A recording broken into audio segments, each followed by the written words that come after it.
Bom dia, doutor Carlos. Bom dia. Bom dia. Bom dia. Tudo bem com o senhor? Tudo certo, Botelho. Como vamos? Tranquilo. Eu agradeço, né, primeiramente, a sua presença aí, a sua participação num sábado, tirar um sábado aí do seu descanso para dispor, de participar conosco aqui e dessa programação, para passar informação aí na área da segurança privada para a gente. Para nós é uma grande honra ter o senhor aí. O senhor até foi uma das Eu que agradeço. Prontamente já me atenderam aí, né? Desculpa o atraso aí ao pessoal, o doutor Carlos também, pela demora. Já estamos ao vivo no Face, direto público lá. E os vigilantes que entrando aí, o pessoal que nos acompanha aí, agradecer o Adão Borges, agradecer aí aos vigilantes que compartilharam, né? Eu ontem botei já, durante a semana toda botei, ontem, o banner no Face, já para orientar os vigilantes aí, da participação deles aí. Agradecer aí ao Adão Borges, a Rosinéia, o Ednilson Dias Pereira, o Alexandre Natal, né? E compartilharam aí. Doutor Carlos, bom, de hoje nós vamos falar sobre a licitude, excludente de licitude do vigilante, né, que está previsto no artigo 23 do Código Penal lá, enfim, sobre legislação aplicada à segurança privada. Primeiramente, eu queria deixar o senhor se apresentar, né, aí para o pessoal que não conhece, que tem muita gente que olha no Face aqui de fora, depois vai olhar a live aí também, no YouTube, e para conhecer o senhor, né, o seu nome, Bem, eu sou... Quanto tempo? Pois não, doutor? Eu sou o Carlos Laerte de Souza, eu sou delegado de polícia do Estado de São Paulo, aposentado. Estou dando aula para Treinavil, né, desde 2014, e sou pesquisador na área de segurança pública e de educação. E estou sempre à disposição de esclarecer para os vigilantes aí que ajudam de forma substancial na segurança da sociedade, junto com a polícia, né, que são elementos essenciais. Estamos sempre à disposição aí para esclarecimentos aí da doutrina jurídica. Show de bola. E, inclusive, eu comento sempre com os vigilantes lá, quando eu posto lá, no momento que a gente está conversando lá, eu digo, olha, o doutor Carlos, perdão, o doutor Carlos é um cara que eu admiro ele porque eu, para dar aula, eu tenho que ter um notebook. O doutor Carlos, a cabeça dele é um computador, né? Eu não consigo, eu estou há 3 anos lá, não consigo decorar tudo ainda, e o doutor Carlos, em leis ele é o próprio manual do juiz ali, entende tudo de lei.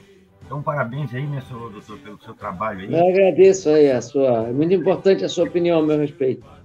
Opa, eu sou um dos caras que admiro o senhor ali, a sua aula, porque é difícil, realmente é difícil a pessoa ter tudo em mente. Eu creio, não, eu sei, tenho certeza, sem sombra de dúvida, que o senhor é o único que faz isso, que não usa o notebook, tá tudo na cabeça guardada, porque a gente precisa, não adianta. Por mais que dou aula ali, 3 anos, eu não decorei tudo ainda, algumas partes eu já boto lá e já começo a falar sem olhar para a tela, lógico, mas eu não consegui decorar tudo.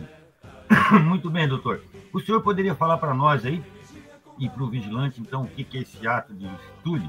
Muita gente me perguntou, Botelho, o que é isso aí? Está falando em inglês? E o senhor poderia explicar para nós? Pois é, com certeza. As excludentes de ilicitude são uma das partes mais importantes para a vida profissional do policial e do vigilante. Porque é aquele momento que pode ser dramático, em que ele pode ter necessidade de usar a força letal até, que é necessário o uso da força contra um indivíduo que está violando a lei. Então é preciso ter uma compreensão muito segura disso para não ultrapassar os limites legítimos dessas excludentes. De todas elas, a mais importante é a legítima defesa. Elas são 4. O estado de necessidade, a legítima defesa, o exercício regular de direito e o estrito cumprimento do dever legal. O estado de necessidade ele vai ocorrer para o vigilante ou para o policial quando se vê na necessidade de praticar alguma coisa que seria, em tese, considerada como crime, para salvar um bem de maior importância. Por exemplo, arrombar uma porta para socorrer uma pessoa, destruir alguma coisa para salvar um bem jurídico maior. Por exemplo, quebrar o vidro do carro para resgatar uma criança que está sufocando. Mais ou menos ocorre dentro disso, não vai muito além disso. Agora, a legítima defesa não, ela é mais dramática. Porque aí se refere ao ataque de outro ser humano que, violando a lei, precisa ser parado naquele momento. Então, quer dizer, é uma violência legal, uma violência admitida pelo Estado. Mas é uma violência que tem limites muito rígidos, porque se a pessoa vem a ultrapassar esses limites, ela incide no excesso da legítima defesa. É aí que está a importância.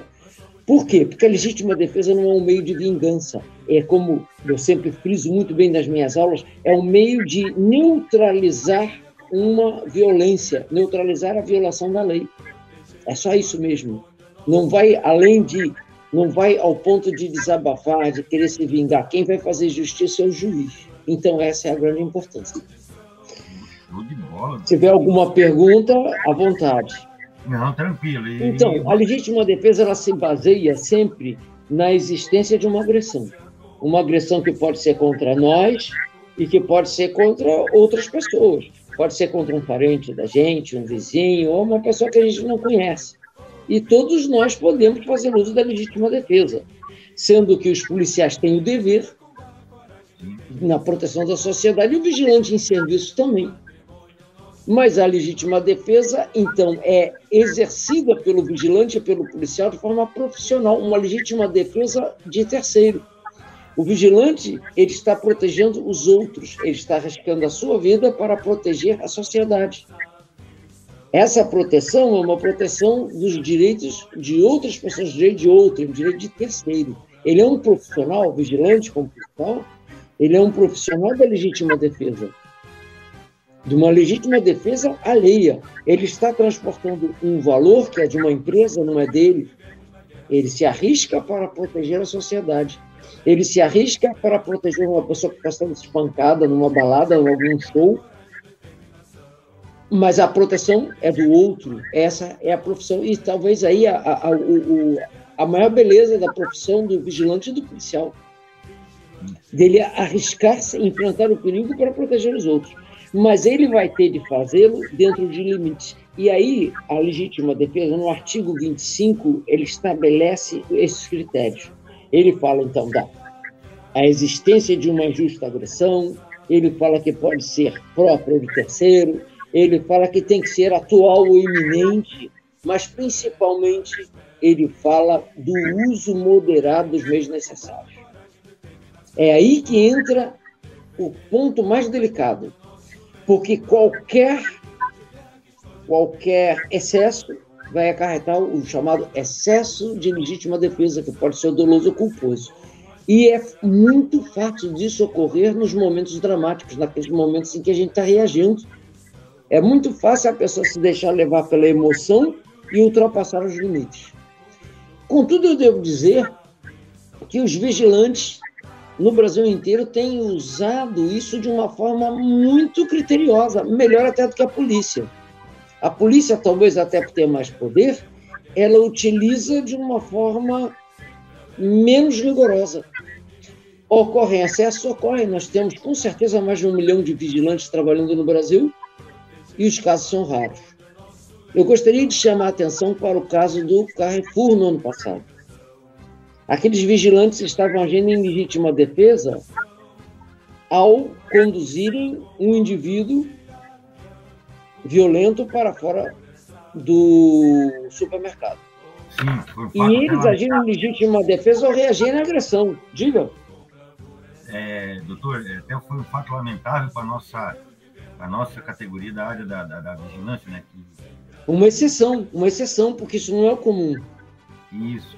Nós temos milhões de vigilantes trabalhando e de vez em quando acontece, mas não é a regra, é a exceção. E ali o que ocorreu? Quando um dos vigilantes foi agredido, eles perderam o controle emocional e vieram a ir além do que era permitido. E aí contaram com uma sorte, ou poderíamos dizer com azar, que veio acarretar a morte. Podia não ter ocorrido a morte, seria um caso despercebido, mas aconteceu e a culpa ficou para eles. Então, as consequências são gravíssimas quando nós perdemos o controle. É difícil usar a força, usar a violência sob controle, mas essa é a arte do vigilante, essa é a arte do policial.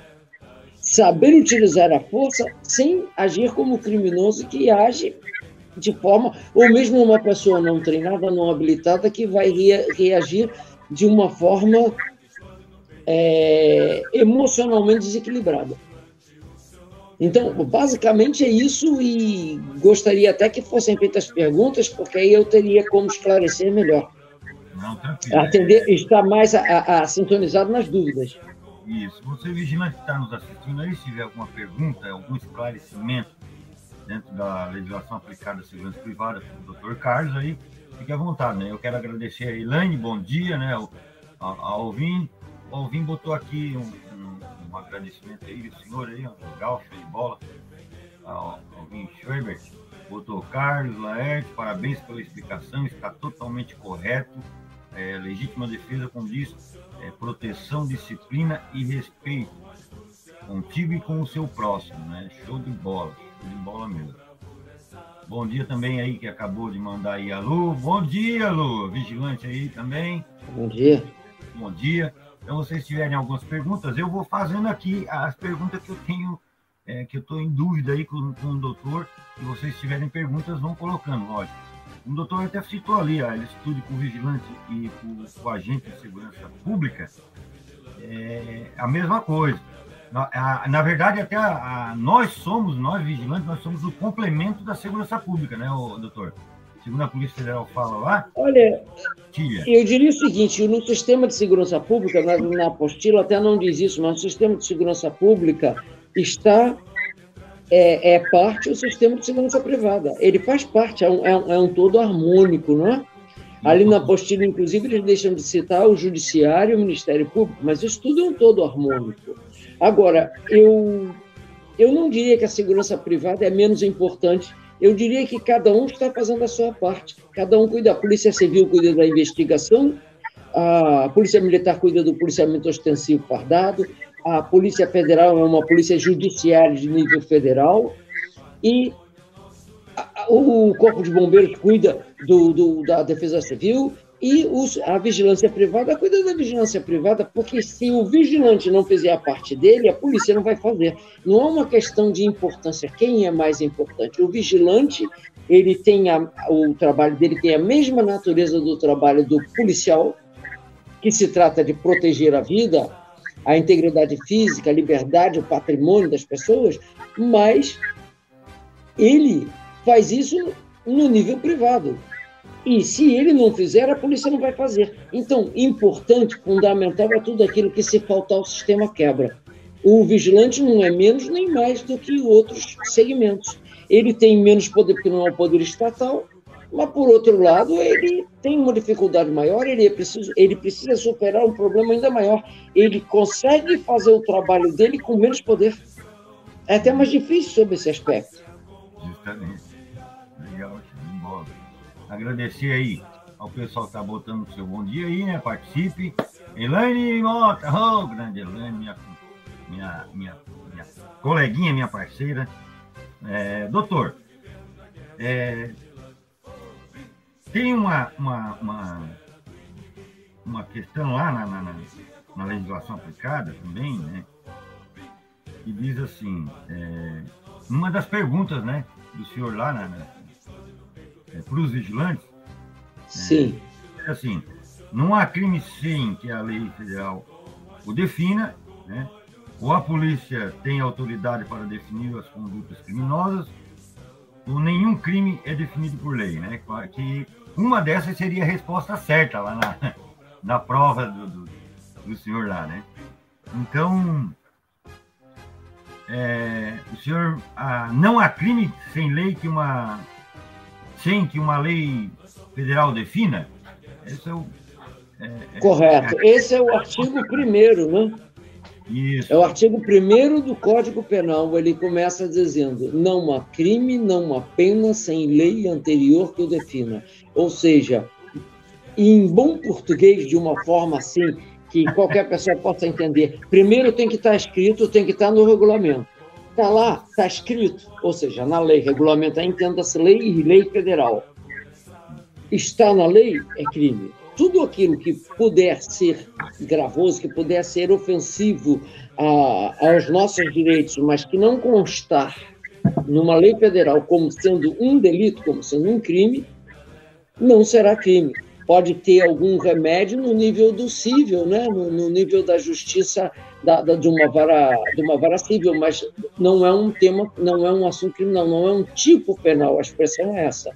Então, é preciso que conste da lei. Mas, felizmente, quase todas as condutas, quase todos os comportamentos que atingem de forma gravosa os principais valores da sociedade já estão previstos nas leis penais, né? Felizmente, são casos de exceção, e, nesse caso, o Congresso Nacional ele se articula rapidamente para atender quando surge alguma dessas hipóteses. Nós vimos até um caso recente agora de leis que vão atualizando cada vez mais na medida em que a informática e outras situações vão criando situações que não existiam no passado. A importunação sexual, por exemplo, é um exemplo, uma pena de 1 a 5 anos, é um exemplo de uma adaptação da lei a situações diferentes, né, aos novos valores da sociedade, etc. É isso mesmo, show de bola, é verdade. Como é que eu vou dizer para o senhor? O senhor falou anteriormente também, tocou nesse assunto, que eu não esqueci, não queria devolver o senhor, que eu vi lá uma vez também, né, que o senhor até falou agora, há pouco, que todo e qualquer cidadão pode, né, a polícia tem um dever, e o vigilante, quando está fardado, também tem um dever. Então, o senhor vê, uma coisa interessante, que às vezes o vigilante ele também não tem essa ciência de quão sério é a profissão dele.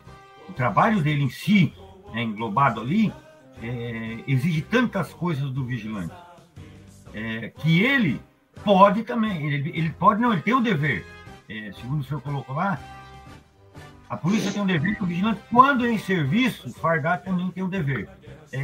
Correto isso aí, doutor? Correto. O vigilante ele tem o mesmo dever do policial quando ele está em serviço. Ele tem, e sob pena, inclusive, dele ser responsabilizado até penalmente. Mais difícil, mas pode até ser responsabilizado por um crime de omissão. Mas o que ocorre é que o vigilante ele tem uma função fundamental. A sociedade, as empresas não contratam vigilantes simplesmente para enfeitar. O vigilante ele tem uma função essencial nesse sistema de segurança pública, sem o qual a polícia receberia uma quantidade de ocorrências imensas. Eu costumo dizer sempre nas minhas aulas, o vigilante ele é linha de frente.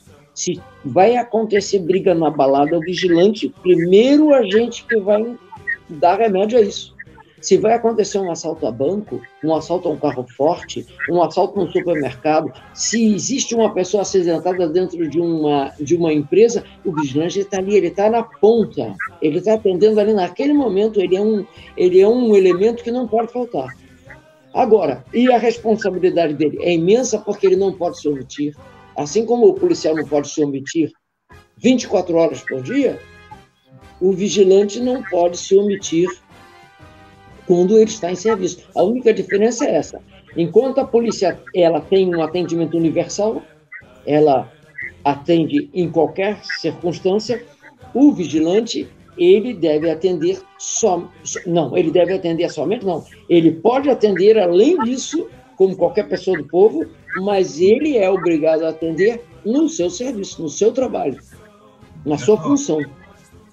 Olha só a importância do trabalho dele, né? Que tem. Como ele está ali protegendo vidas e patrimônio, ele tem uma responsabilidade tremenda, enorme. E muitas vezes não sabe disso. Tanto é que o serviço de vigilância foi considerado como essencial, né? Ele não podia, na pandemia, ele não podia ficar sem serviço. Foi considerado essencial o serviço de vigilância. É considerado, né? E ele tem... Eu fiz essa pergunta para o senhor porque eu até achei interessante, né? Que faz muitos anos que eu não faço reciclagem, né? E eu um dia cheguei lá na sala, eu vi no quadro lá que o senhor botou, né? Todo, qualquer cidadão pode, a polícia tem um dever, estava escrito no quadro. E o vigilante, estando fardado, tem o dever. Pô, show de bola, né? A responsabilidade que tem lá. Ele é obrigado. E muitas vezes eu digo, doutor, que está lá nos deveres do vigilante também, né? Na proibição dele, lá nos direitos e deveres dele, que ele não pode ir embora completamente fardado, né? E a gente vê muito disso aqui, né? Na nossa região, o senhor era de São Paulo, o senhor sabe, lá em São Paulo o vigilante não anda fardado. Também ocorre.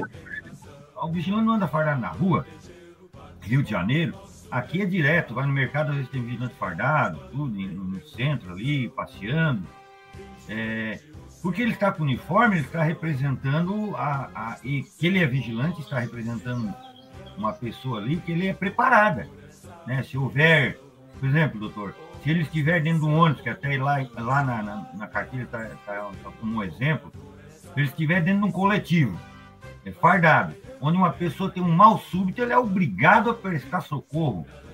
Confere isso, doutor? Realmente obrigado ele é apenas no serviço, mas veja bem, do ponto de vista moral, como fica a imagem do vigilante, se ele está fardado, se ele está identificado como um agente capacitado para agir e ele vem a se omitir. Como fica essa imagem perante a sociedade? De fato, se a gente pensar, a obrigação do vigilante vai ser no serviço dele, mas na medida em que ele está fardado, ele está assumindo uma responsabilidade moral perante a sociedade. Obrigado ele não é, mas o que as pessoas vão pensar? Tem muito esse aspecto, né? Infelizmente, nós vemos casos de policiais, por exemplo, por outro lado, que têm obrigação de agir, quer estejam fardados ou quer não estejam fardados, mas têm obrigação de agir e deixam de agir, do que é imperdoável. O policial deve agir sempre. Eu confesso que eu estou aposentado, estou num outro estado que não é o estado onde eu sou policial, estou em Santa Catarina, não em São Paulo, mas eu me sinto na obrigação de fazer alguma coisa caso eu veja. E, felizmente, eu não tenho me omitido até hoje. Se eu puder fazer, eu faço. Mas aí é uma obrigação mais moral. É o que vai acontecer com esse vigilante fardado. Porque como ele podendo fazer, ele não faz? Olha, aqui, um momento, eu não estou dizendo que vocês tenham essa obrigação e que vocês devam ficar se envolvendo em ocorrências. O que eu estou dizendo é que, na medida que ele esteja uniformizado, as pessoas vão imaginar que ele vai agir.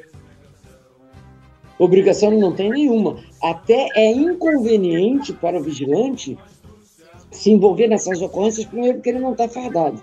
Se for uma ocorrência de baixíssima violência, ele até pode atuar ele vai atuar como qualquer do povo.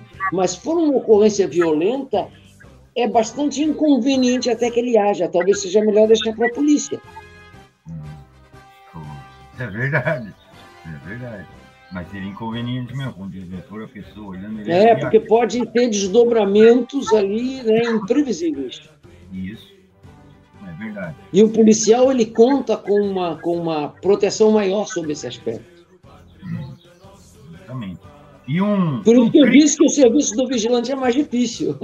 É verdade. Bota complicado. É uma responsabilidade tremenda. Perante os olhos da sociedade, perante os olhos da empresa, perante os olhos do cliente. O vigilante ele é sempre visto, não adianta ser notado, né, doutor? Doutor, um crime pode ser cometido mediante uma ação ou omissão? Sim.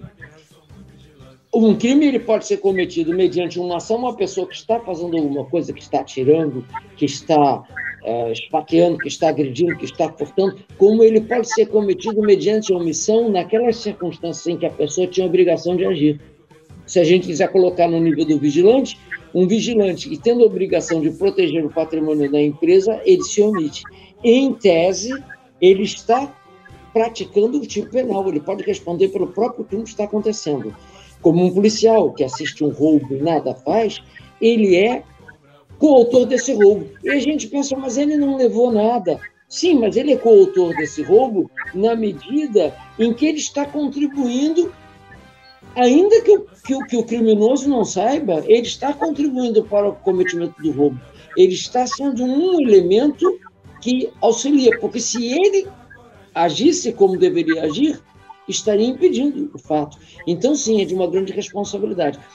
Mas a gente pode levar em conta que, na maioria das vezes, o que vai acontecer para o policial é uma falta funcional e para o vigilante ele vai também responder por ter se omitido no nível da empresa, né?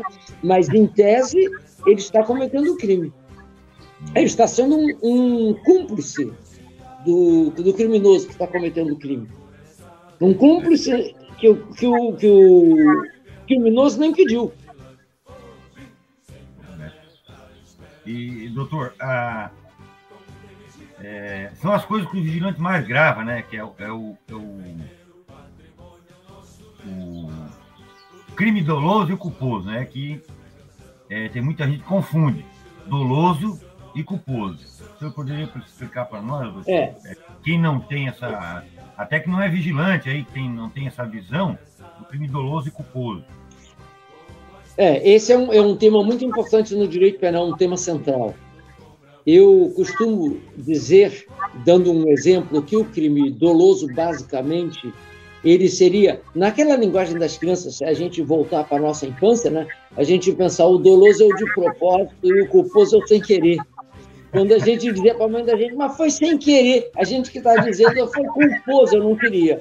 Mas, tecnicamente, existe uma sutileza aí.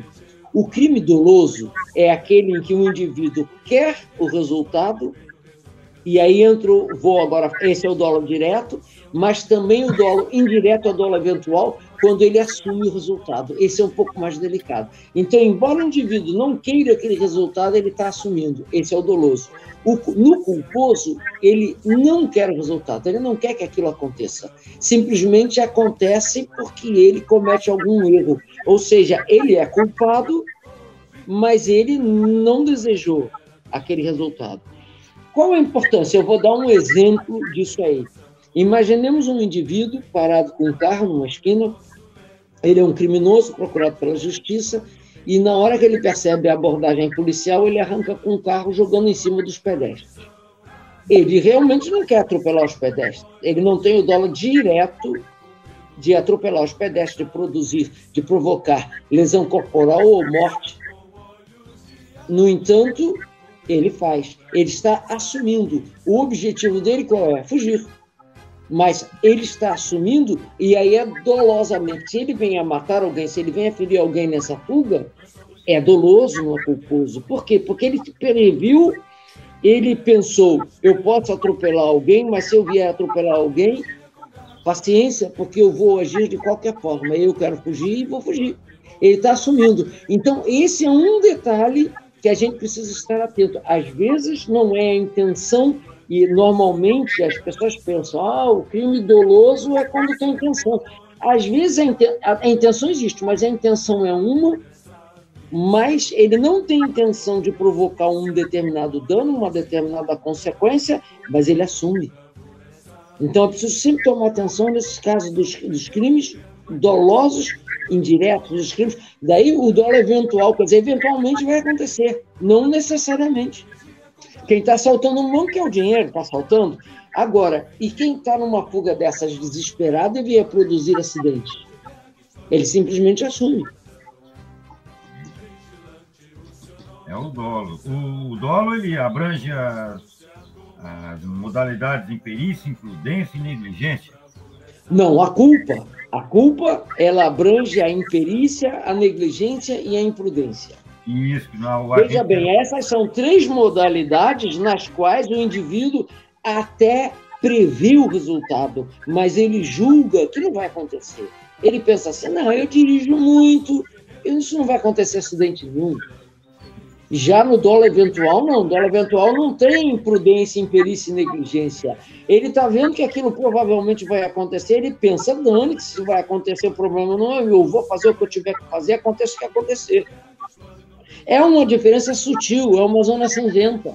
Os tribunais mesmo têm dificuldade em aplicar isso. Mas a diferença existe. Por que eles criaram isso? Porque senão aquele indivíduo que saísse fugindo por aí, atropelando os outros, ia responder culposamente com penas muito pequenas.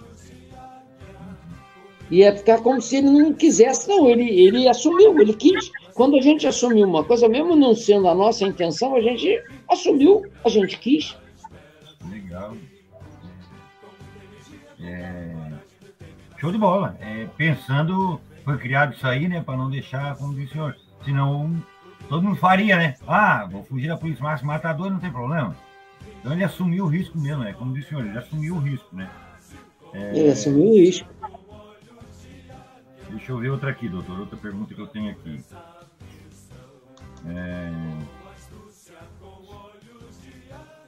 Tem uma pergunta ali que diz assim: ocorrente a tentativa quando o agente não alcança o resultado por motivos alheios à sua vontade.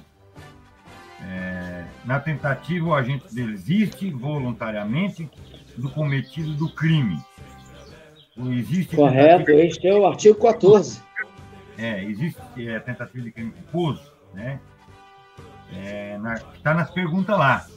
Então, o senhor diria que ocorre a tentativa quando o agente não alcança o resultado por motivos alheios à sua vontade? Correto, é a definição do artigo 14 do Código Penal. Quando o agente, quer dizer, o agente é a pessoa que comete o crime, o criminoso, quando o agente, ele tenta, ou seja, ele queria o resultado, mas ele não conseguiu atingir esse resultado. Não é que ele tenha desistido, é que o resultado não foi atingido ou por incompetência dele no cometimento do delito ou porque ele deu azar. Então, ele foi assaltar o banco, mas foi preso pelo vigilante. Ele foi arrombar uma casa para furtar um determinado objeto que ele achava que estava lá, e o objeto ele não foi encontrado. Então, quer dizer, ele não conseguiu chegar àquilo que ele queria por motivos que não dependeram dele. O que ele podia ter feito para conseguir, ele fez, mas mesmo assim ele não chega. E aí a lei pune isso, pune essa conduta tentada com uma redução de 1/3 até 2/3. E, no caso, assim, o vigilante, doutor, quando ele está lá no serviço dele, no caso, se venha a... Ele está lá no serviço dele, ele está fazendo ele está lá na guarita, daqui a pouco ele diz, vou lá fazer uma ronda lá atrás. E aí vai lá atrás da empresa, quando ele se depara com, vamos dizer, 2 indivíduos lá, 2 suspeitos, e aonde ele, lógico, avisa vigilante armado, dá voz de prisão, enfim, e os caras saem correndo, querem pular o muro e ir embora. Se ele atirar e matar o ladrão, se tornaria o quê? Essa é outra situação que a gente deve ter sempre em mente. Evitar de atirar pelas costas. Por quê? Eu falei daqueles 4 elementos, rapidamente, né? Um deles é que a agressão seja atual ou iminente. Atual, aquela que está acontecendo, está em ato. Iminente, aquela que está para acontecer. A gente está percebendo que vai acontecer porque o legislador foi sábio. Ele, ao estabelecer legítima defesa, ele tem o objetivo de neutralizar uma agressão ou uma ameaça iminente dessa agressão. Se ele está percebendo que vai acontecer, ele não precisa esperar acontecer, ele não precisa levar um tiro para reagir. Então, ele age antes. Agora, e depois que aconteceu? Se o criminoso está em fuga, não cabe mais a legítima defesa. O que cabe aí é a prisão em flagrante. Ele está num flagrante, em um flagrante próprio, porque é perseguição imediata. Mas deve-se evitar o disparo pelas costas. Por quê? Pode atingir a perna, atingir a artéria femoral e causar morte. Pode atingir a coluna, pode bater no chão e acertar as costas do criminoso, e esse criminoso venha a falecer. E aí a responsabilidade jurídica de quem é? Do agente, do policial, da vítima, do vigilante. Então, é melhor estabelecer isso. Se ele já está fugindo, evitar de dar um tiro na perna. Em tese, e veja bem, eu estou falando em tese, é possível um tiro na perna para impedir a fuga? Em tese é. Mas a gente está abrindo um espaço para uma responsabilidade muito grave. Se a gente vier deixar esse indivíduo aleijado, se a gente vier matar esse indivíduo, vai ter um processo criminal em cima disso. E é tudo que nós não queremos, né? Justo. Então, eu desaconselho, e as autoridades desaconselham, inclusive no presídio, é desaconselhado que seja dado o tiro pelas costas. Boa, doutor. É bom o senhor explicar aí. Doutor, seu celular aí caiu, não consigo ver o senhor aí, não está? Eu vou ter que dar uma endireitada aqui. Não, agora está conseguindo. Voltei. Voltemos. O celular caiu, cai junto. Então, no caso, nessa situação, ele poderia o quê? Chamar a autoridade competente, né? O cara já está correndo, pulou o muro. Não, ele poderia iniciar uma perseguição, mas aí tem uma outra questão. Enquanto a polícia pode fazer essa perseguição na rua, o vigilante dificilmente deve fazer essa... Porque, veja bem, a realidade, a lei não consegue dar conta de todas as possibilidades que a realidade apresenta para a gente. Então, o que ocorre? Há exceções em que o vigilante poderia, mas, como regra, o vigilante deve se ater à sua área de guarda. Então, o indivíduo fugiu, agora o assunto é da polícia. Mas existem circunstâncias em que ele pode, desde que desarmado, se ele for perseguir um indivíduo que furtou algo de valor de dentro de uma loja, por exemplo, uma joia, ele pode? Pode. Se qualquer do povo, se qualquer pessoa pode, o vigilante pode. Mas a questão é que isso aí seria uma exceção das exceções. Não é que ele não possa. Agora, ele pode usar arma na rua? Não. Ele pode efetuar um disparo pelas costas? Inconveniente. É muito arriscado para a carreira, muito arriscado para a segurança jurídica. Não é só a nossa segurança tática, segurança física. A gente tem que atentar para a nossa segurança jurídica também. Sim, claro, com certeza, doutor. Show de bola. É uma das dúvidas, né, que o vigilante às vezes tem isso aí, que está no serviço, depara da voz de prisão e tal, e a pessoa corre, a pessoa não atirou contra ele, não fez nada, e ele, se acabar sendo atingido, né, o humilhante, mesmo assim o vigilante vai responder por isso. Pois eventualmente sim. Em tese, olha, vamos colocar uma situação hipotética. O vigilante dá um tiro, a vítima, a polícia dá um tiro na perna do indivíduo que acabou de cometer um furto e que estava em fuga. Sim, foi uma forma de prender em flagrante, mas quais vão ser as consequências desse tiro? A polícia faz isso? Faz. A polícia usa esse método costumeiramente. Só que a polícia tem a condução da ocorrência em suas mãos. Esse é um fato. E o vigilante não tem. O vigilante vai apresentar isso para a Polícia Militar, que vai apresentar essa ocorrência numa delegacia de polícia. Olha, está passando pela cabeça de outras pessoas e o ser humano vai decidir o que tiver que decidir. Nós não podemos confiar no que esse ser humano vai decidir naquele momento. Ainda assim, há casos de policiais processados por isso. Pode haver, em tese, um excesso também policial.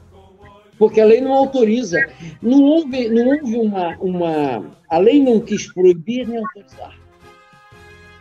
A lei não quis entrar nesse campo e a justiça também não. Fica ao acaso, fica conforme as circunstâncias e a apreciação da autoridade. Claro.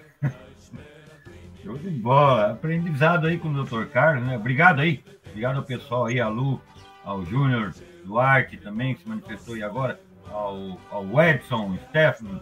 Bom dia. Excelente live, muito aprendizado. É show de bola. A gente está sempre aprendendo, né? Eu estou sempre aprendendo aí, com o Dr. Carlos hoje viemos aprender mais um pouco aí, com certeza. O vigilante também, doutor,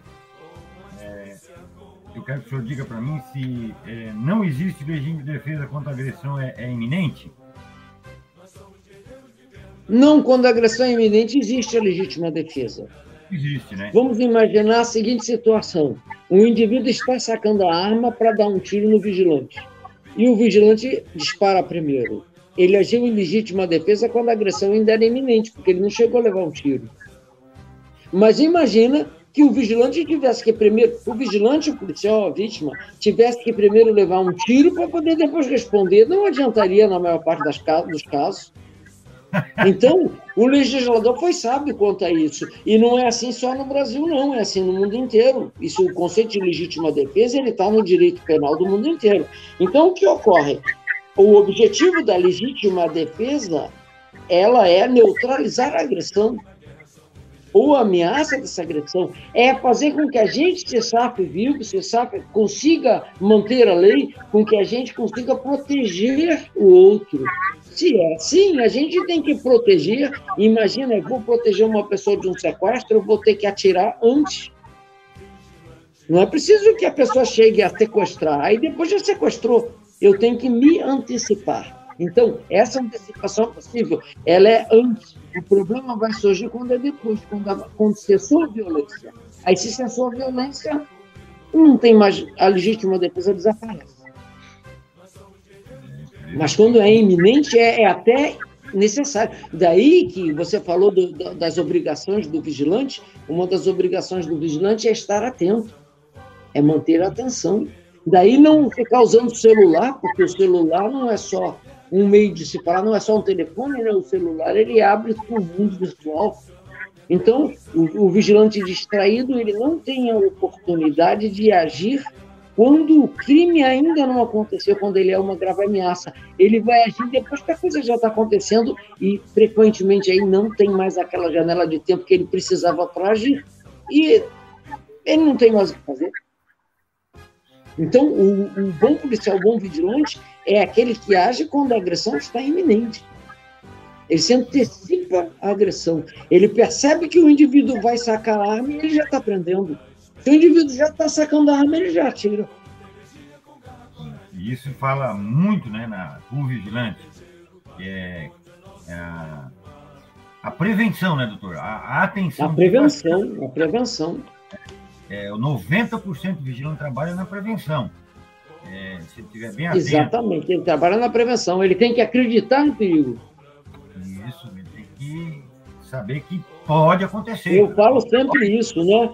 O agente de segurança, se ele tem a obrigação de dar segurança para a sociedade, ele tem que acreditar no risco. Ele não pode ficar pensando, não vai acontecer, não, só porque outras vezes não ocorreu. Não, ele tem que ser, isso não é ser medroso, isso é ser previdente. Um dos deveres dele é ser previdente, é acreditar no risco. Estão dizendo que vão assaltar, eu já estou mais atento, eu me preparo para aquilo. Eu não vou simplesmente ficar negligente. Aí é negligência, ó. Vai acontecer nada. Porque se aconteceu, a minha reação já foi... Eu não tenho tempo de reação. Com certeza. Não vai acontecer nada. Trabalha 12 anos posto. Isso é muito comum na polícia, viu? Isso é muito comum na polícia, o policial que não acredita no risco. É igual... Se garante demais, confiante demais. É verdade. É que nem não acreditar em Deus nem no diabo. Um dos dois tem que ter. Ô, doutor, mas é legal isso aí. Muita coisa na nossa legislação aplicada à segurança privada, que o vigilante às vezes tem dúvida, né, não fala, quando ele está lá no serviço, tem situações que acontecem, né, e tudo isso ele tem que estar amparado dentro da lei, né, do que até a nossa amiga Lu botou ali, ó, eu sempre gosto de me aprofundar e saber mais dos nossos direitos. Show de bola, Lu, show de bola, é o direito do vigilante. Prisão especial por ato decorrente de serviço, é um dos seus direitos, né, doutor? Prisão especial. Exato, é um direito muito importante, todo vigilante deve estar atento a isso. A prisão, direito à prisão especial em atos decorrentes do serviço. Por quê? Ele é um agente de segurança, ele não pode ficar colocado junto com aquelas pessoas que estavam cometendo crimes contra a lei. Se ele vier cometer alguma coisa errada durante o serviço, se ele se exceder, por exemplo, aquele pessoal do carro e fogo, eles não podem ser presos junto com o criminoso comum.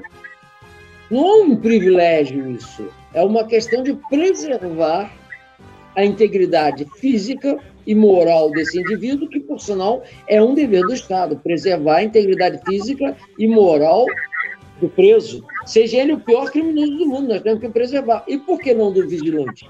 E por que não do policial, não é? Verdade. É um direito, sim. Um abraço aí ao Vonei, né? Que entrou aí, já botou comentário dele, o Alexandro, né? O Francisco também, que botou o comentário dele aí, doutor, já vou botar o dele no ar aí, só agradecer as pessoas. Qualquer pergunta, passa para mim.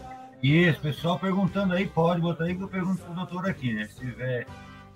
a Wes também comentou aí, bom dia, obrigado. O Francisco, doutor, ele botou assim, ó, até achei legal. Não é uma pergunta, mas ele falou, muitos profissionais de vigilância deveriam estar nesta live, aprendendo tudo isso. É verdade, Francisco. O Wes, perdão, estou confundindo com o Francisco. O Wes, se erra aí, botou, muitos profissionais de vigilância deveriam estar nesta live aprendendo tudo isso, né? Desculpa, eu falei Francisco, eu confundi com outro ali, mas é o Écio. Obrigado, Écio. Eu sou vigilante, acima de tudo, né? Além de instrutor, sou vigilante, e eu também acho muito importante o vigilante ter seu conhecimento geral sobre a legislação aplicada ao vigilante. Pois, como diz o doutor Carlos aí, tem vigilante que acha, não, mas a aula do Dr. Carlos lá eu vou dormir porque lá não vai acontecer nada. Onde eu trabalho lá nunca aconteceu, nunca vai. Um dia pode acontecer. O crime, ele não diz nem o dia nem a hora. E você pode estar lá, como diz o doutor, o vigilante, ele está arriscando a vida dele para defender a vida dos outros, em primeira instância a vida dele. Então, se ele não tiver conhecimento, por isso que existe a legítima defesa na vigilância, por isso que existe o direito penal, por isso que existe a legislação aplicada. Por quê? Nas aulas do vigilante. Porque a Polícia Federal achou que era necessário o vigilante. E você ter uma noção, saber o que fazer, puxar um gatilho é fácil. Puxar uma arma do couro é fácil, muito fácil. Mas o problema é a consequência que vem depois. Você tem que saber qual é o momento certo de usar, o que você pode usar, dentro de que legalidade você pode usar, como o doutor falou anteriormente aí. Aí tá o bandido lá fugindo, eu digo, fugindo aqui, ó, dou um tiro nas costas do cara lá, o cara fica paraplégico, vai alguém se incomodar, porque não agiu dentro da legalidade, dentro que exerce a lei, que a lei manda. Como diz, nós vigilantes, nós não trabalhamos fora da lei. Nós vigilantes temos que trabalhar conforme a lei, igual como o delegado tem que trabalhar conforme a lei ali. O bandido não trabalha dentro da lei, mas nós temos que trabalhar dentro da lei. Então, a legislação aplicada é muito importante para o vigilante, com certeza, né? Eu, como disse o senhor, faz tempo que eu não faço isso, claro, eu sempre tive as minhas dúvidas, né? Sempre. E às vezes o aluno está lá na sala de aula, ele tem vergonha de perguntar, né? Pai, eu não vou perguntar, senão. O doutor Carlos falou uma coisa. Eu considero a pergunta essencial para a aula, porque inclusive quebra a monotonia, né? Justamente. A participação dos alunos é fundamental. E às vezes ele fica com medo de perguntar, né, doutor? Para os colegas não rir, para os colegas não ficar, né? Ou perguntar uma coisa. Se está perguntando, é porque você está na dúvida, né? Você está na dúvida, cara. Mas todas as perguntas são válidas. Uma ocasião, numa aula minha, o aluno perguntou o que acontecia se a pessoa matasse a outra diversas vezes seguidas. Ora, as pessoas só podem morrer uma vez, né? Fica difícil matar. Olha, isso nunca aconteceu. Mas eu entendi o que ele quis dizer. Ele quis dizer, é o que o americano chama de overkilling. O indivíduo, depois de matar, continua cometendo violências contra aquele corpo, né? O que ele quis dizer. Mas ele, na hora de fazer a pergunta, ficou divertido. Mas qual foi o resultado disso? Foi bom, a gente riu um pouco e a aula ficou... Quem estava dormindo acordou... É sempre útil. Não existe pergunta ruim, todas as perguntas são boas na aula. Todas são boas. É verdade. Mas eu sei que tem gente que fica com vergonha, né? Não devem perguntar mesmo. Perguntar, na dúvida, pergunte, né? Eu sempre disse. A aula é para tirar as dúvidas, né? Na dúvida, pergunte, né? Bom dia, o Volnei, Fiuza, o Adernon, bom dia, seja bem-vindo. O Volnei Fiuza botou aí, vigilante também, doutor? Aí, professores, eu gosto das aulas do delegado Laerte. Parte de um sequestro, pelo que eu entendi, né? escreveu ali. Um sequestro que o vigilante tem que agir contra ele. Sim, principalmente o pessoal da segurança pessoal, né? É verdade, verdade. Então, show de bola. Outra coisa aqui, doutor. Crime de resistência. Sim. Esse crime de resistência, as pessoas têm uma certa dúvida, mas é preciso entender o seguinte: o próprio verbo que está contido aí já diz tudo, resistir. Se há uma resistência, resistência a quê? Há uma atividade do Estado. Então, um funcionário público, um oficial de justiça, um fiscal, um policial está executando uma prisão em flagrante, um fiscal na fiscalização, e etc. E aí, uma pessoa resolve resistir, ou seja, impedir, por meio de violência ou por meio de ameaça, que esse ato administrativo seja cumprido, que essa ação administrativa seja feita. Então, o que vai acontecer aí? É que essa pessoa vai empregar a violência, vai empregar a força, vai empregar a ameaça, que por sinal já é uma violência. E é um crime de menor potencial ofensivo, quase sempre. Ele tem uma pena que vai de 1 a 2 anos, e aí, os crimes de menor potencial ofensivo, ocorre que é feito em tempo circunstanciado, não tem flagrante. Mas existe uma hipótese, a única delas, em que se essa atividade do Estado não chegar a ser cumprida por causa dessa resistência, então não vai haver. Então a pena vai ser até 3 anos, ela é aumentada de metade, aí já é flagrante, com direito à fiança. As consequências são essas. Mas entender isso. No desacato, a pessoa está ofendendo um funcionário público em serviço. Já na resistência, ele já está agindo de uma forma mais violenta. Ele está impedindo esse funcionário de cumprir o seu dever. Por meio de uma ameaça, por meio de uma violência física. O desacato, ele é uma injúria, né? Proferida contra... É uma injúria proferida contra esse funcionário. Isso. Já não é, no caso, para o vigilante, né, doutor? É para agente público, no caso, o desacato, né? Exato. O crime de resistência eu até acho que sim. O vigilante também. Lesão corporal, doutor. O que caracteriza a lesão? A lesão corporal é um crime da maior importância também para o vigilante. Nossa. Por quê? Porque o vigilante usa força, né? Isso. A lesão corporal, dentro dos critérios da legítima defesa, como todos os demais crimes, mas ela pode ter 4 modalidades. A mais comum é a lesão corporal leve, ela tem uma pena de 3 meses a 1 ano. Menor potencial ofensivo, não atrapalha em nada a vida de quem vier a cometer. O problema é a lesão corporal grave, gravíssima e seguida de morte. Na grave, a pena vai ser agravada porque ela chega de 1 a 5 anos. Agora é um crime que não tem nem fiança na delegacia, só perante o juiz. E a gravíssima, de 2 a 8. Seguida de morte, de 4 a 12. É fácil acontecer. Eu considero, na minha opinião pessoal, que o que aconteceu no Carrefour foi uma lesão corporal seguida de morte. Os vigilantes ali nem passou pela cabeça deles de matar aquele indivíduo. Eles simplesmente responderam com força demais, ultrapassaram os limites e aí vieram a causar a morte. A intenção deles era, no máximo, de ofender a integridade física e a saúde daquela pessoa. Mas eles vieram a provocar a morte. Aí seria uma lesão corporal seguida de morte. Então, veja, o problema da lesão corporal é que a gente não tem controle da ação. Às vezes, um soco dado no rosto acarreta que a pessoa cai, bate com o crânio no chão e vem até uma lesão muito mais grave do que a gente esperava, com consequências muito piores. Daí a necessidade de... E isso é uma coisa que precisa ser melhor desenvolvida na área de defesa pessoal. Eu considero que a defesa pessoal do vigilante precisa ser melhorada. Por quê?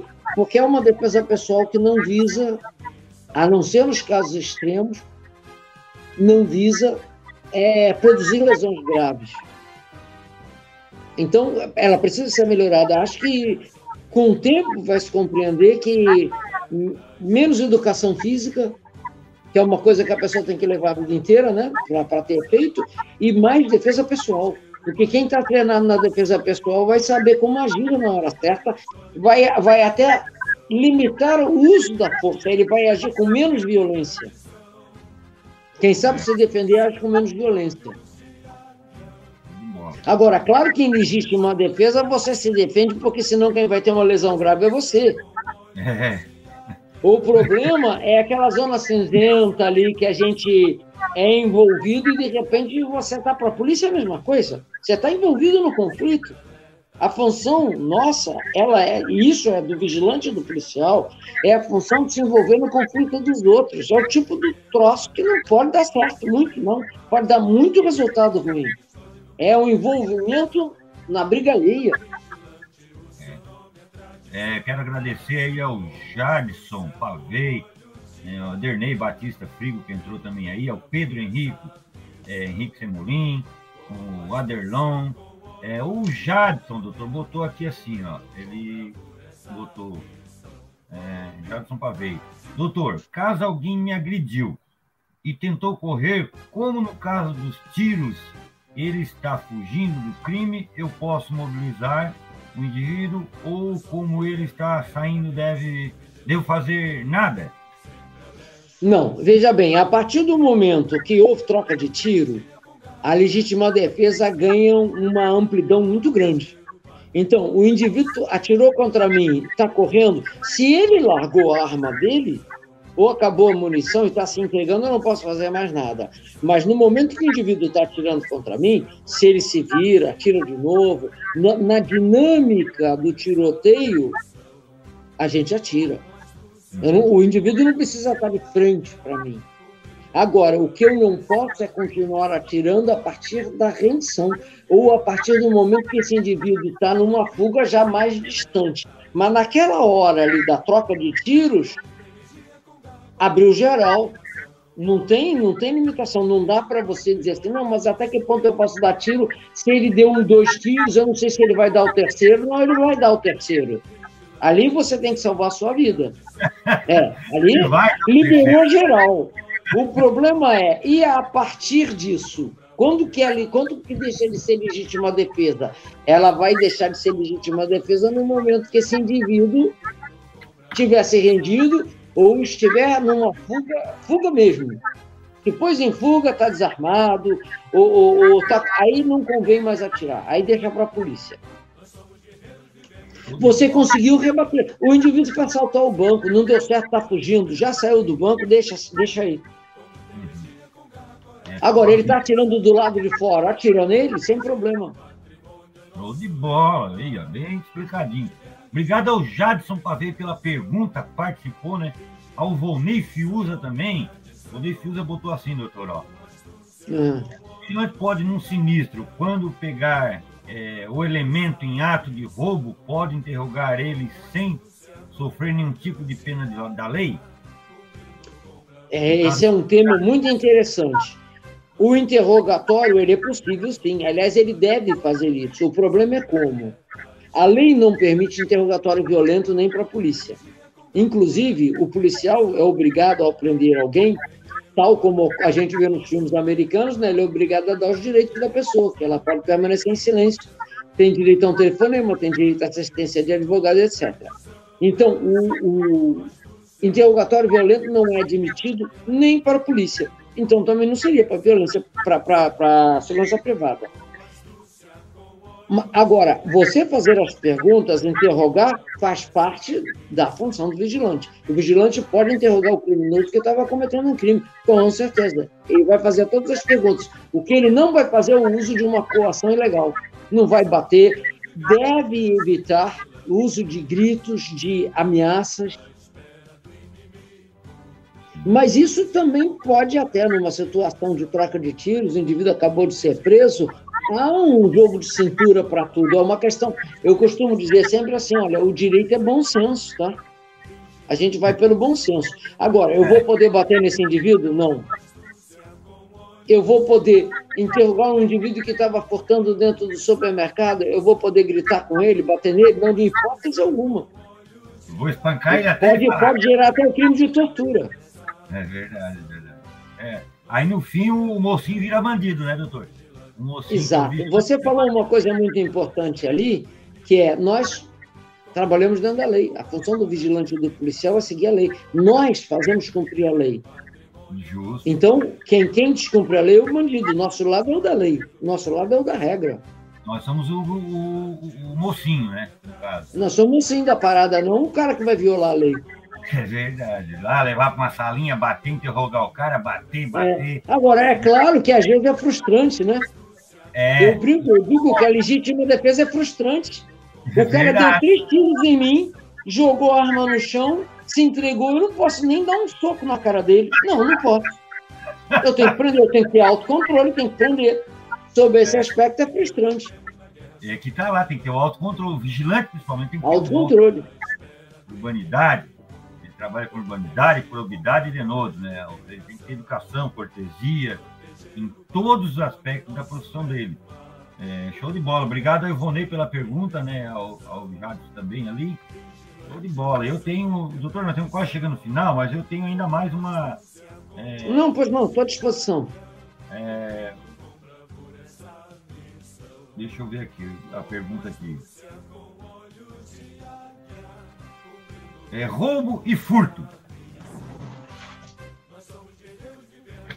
A diferença entre o roubo e o furto é o uso da violência. Enquanto no roubo existe o uso de violência, no furto é porque muita gente até pensa assim, o furto é quando ninguém vê. Não, o furto a pessoa até pode ver o furto. A vítima pode ver o furto e até correr atrás do criminoso, mas o criminoso não exerce violência. Já no roubo, não. No roubo está contida uma violência que pode ser até de agressão, atirar na pessoa, bater na pessoa, como pode ser a grave ameaça, que é a forma mais comum. A pessoa aponta a arma e exige, então aí é um crime muito mais grave. No furto, a pena é de 1 a 4 anos se ele for simples. Se ele for um furto qualificado, de 2 a 8. Mas no roubo, a pena já começa de 4 a 10. Com uso de arma de fogo, aumenta até 2/3. Então, pode chegar a 16 anos e 8 meses. Mas deve-se ter sempre em vista disso. A grande diferença é o uso da violência. Um furto cometido... digamos assim, o roubo é um furto mais ameaça ou um furto mais violência. Nele a periculosidade maior do roubo é justamente porque as pessoas perdem a vida no roubo, enquanto que no furto não, elas só perdem propriedade. O roubo, no caso, quando ele é cometido, o roubo, com certeza, com violência contra a vítima, né? Cometido com violência. Exato, violência contra a vítima. E o furto, a pessoa não. E está prevista nessa violência também o famoso Boa Noite Cinderela, quando se dá algum sonífero, algum remédio para a vítima e a vítima fica incapacitada de resistir, também é considerado como violência, porque a vítima não foi, digamos assim, retirada da vítima a capacidade dela resistir. Então, a lei também prevê essa terceira hipótese, que é mais rara. Show de bola. O doutor, o Eixo aqui botou mais uma pergunta aqui. Eixo. Obrigado pela pergunta aí, Eixo. Qual a forma mais fácil de entender a diferença de crime e contravenção penal? Boa pergunta. Sim, muito simples. São leis distintas. Os crimes estão contidos em diversas leis e tem um decreto-lei da década de 40, 1941, 42, por aí, que é a Lei de Contravenções Penais.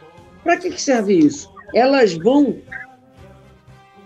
falar do crime, a expressão que se usa às vezes nos livros de direito penal é o crime anão. O que eles querem dizer com isso? É um crime menor. Por exemplo, eu vou dar exemplos de contravenção. Porte de faca, o uso de... perturbação do sossego. A perturbação do sossego é um ilícito, mas é um pequeno ilícito. Uma pessoa que perturba o sossego dos vizinhos, ela não é exatamente uma pessoa perigosa, ao passo que um sequestrador, um assaltante ou um traficante é. Aí são crimes. Então, a contravenção ela vai receber uma pena que muitas vezes é só de multa, às vezes de prisão simples, mas penas pequenas, sempre termo circunstanciado. enquanto que os crimes, eles podem ter tempos circunstanciados, até 2 anos de pena, e pode ir para entre 2 e 4 anos para flagrante com fiança e até sem fiança, crimes mais graves. Então, o crime é algo que viola os valores da sociedade de uma forma muito mais intensa.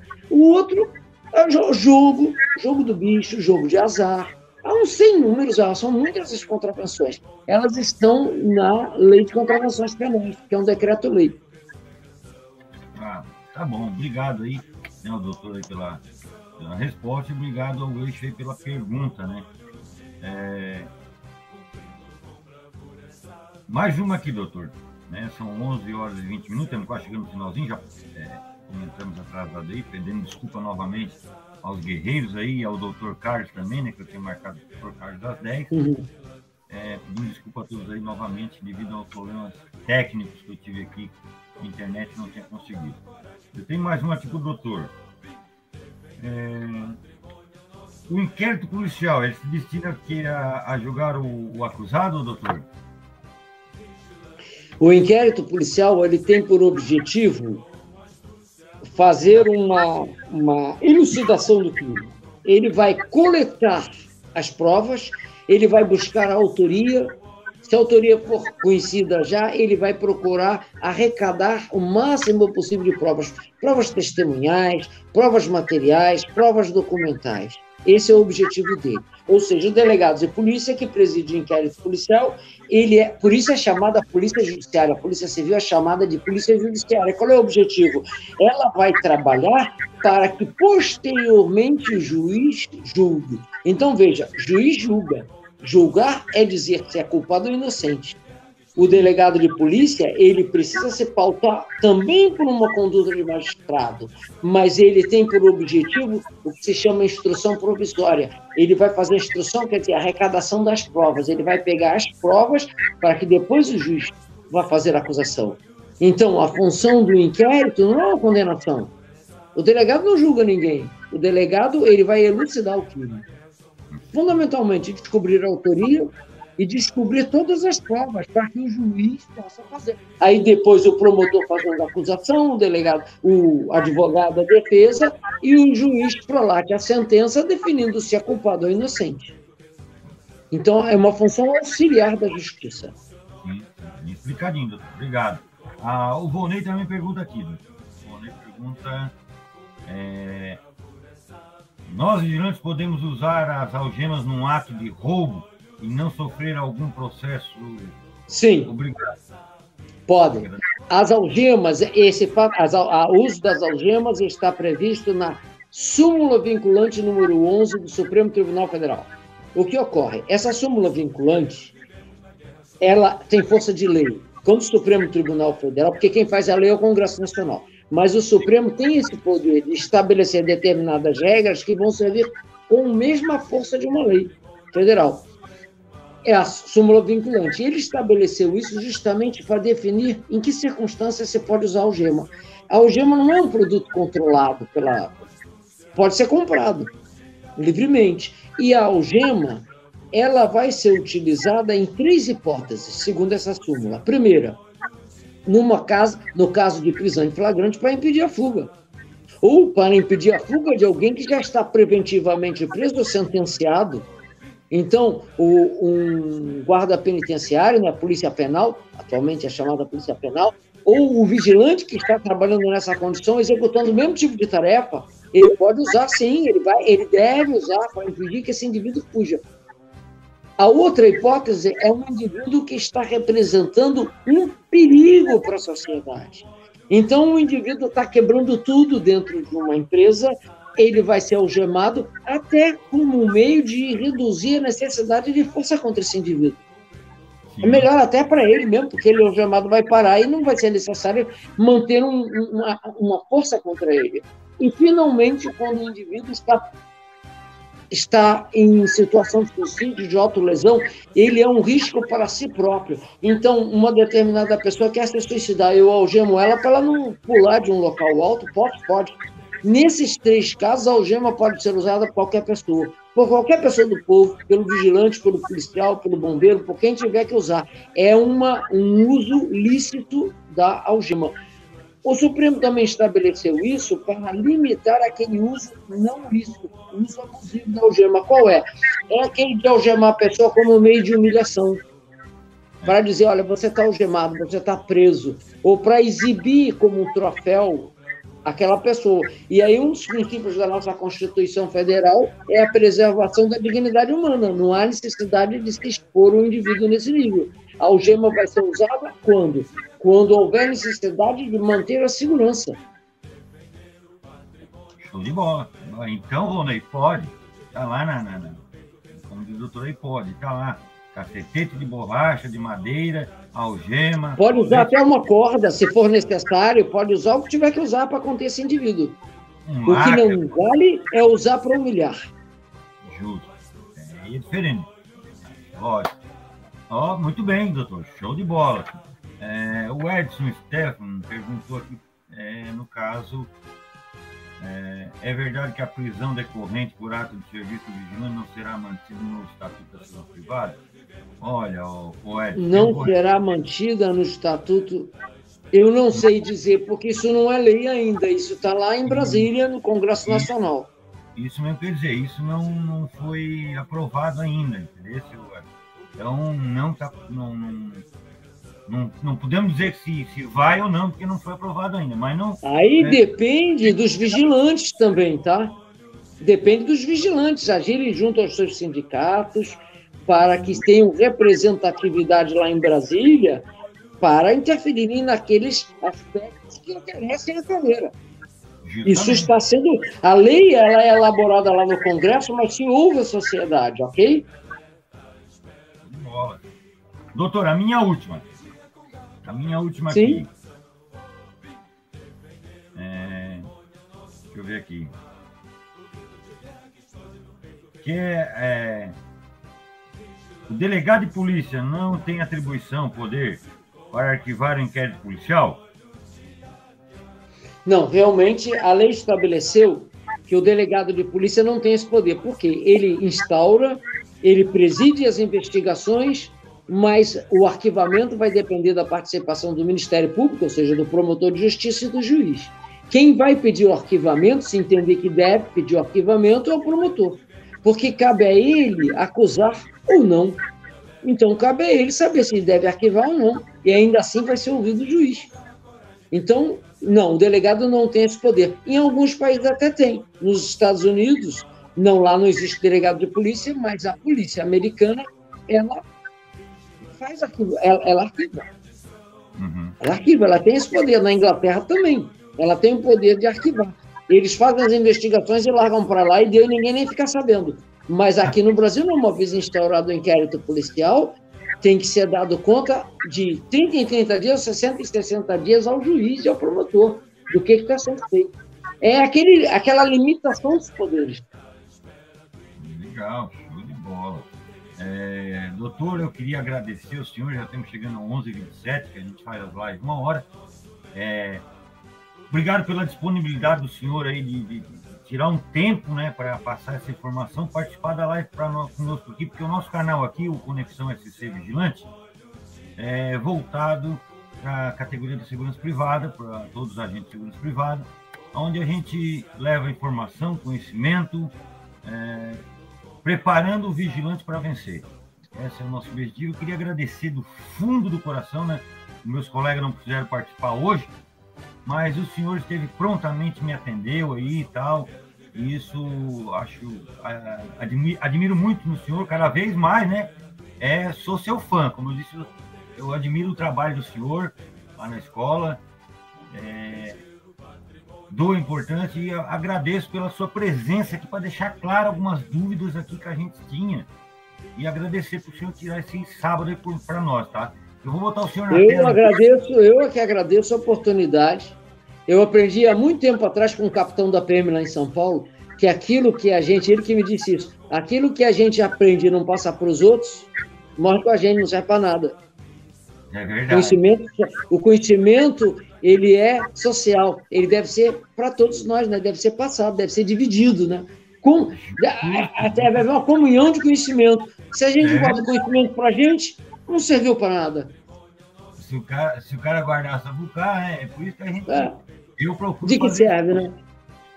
Então, eu agradeço também essa oportunidade. Eu me sinto gratificado. Tá bom. Doutor, eu vou botar o senhor em tela cheia aqui, para se despedir do pessoal, tá? E depois, daí, eu encerro ela no final aqui. Tá bom? Só um momentinho aqui, então. Ó, tá aí, doutor. Posso despedir dos outros aí? Bom, eu gostaria de cumprimentar todos os vigilantes que estão me assistindo e todos os vigilantes do Brasil e dizer que vocês precisam brigar pela vossa carreira.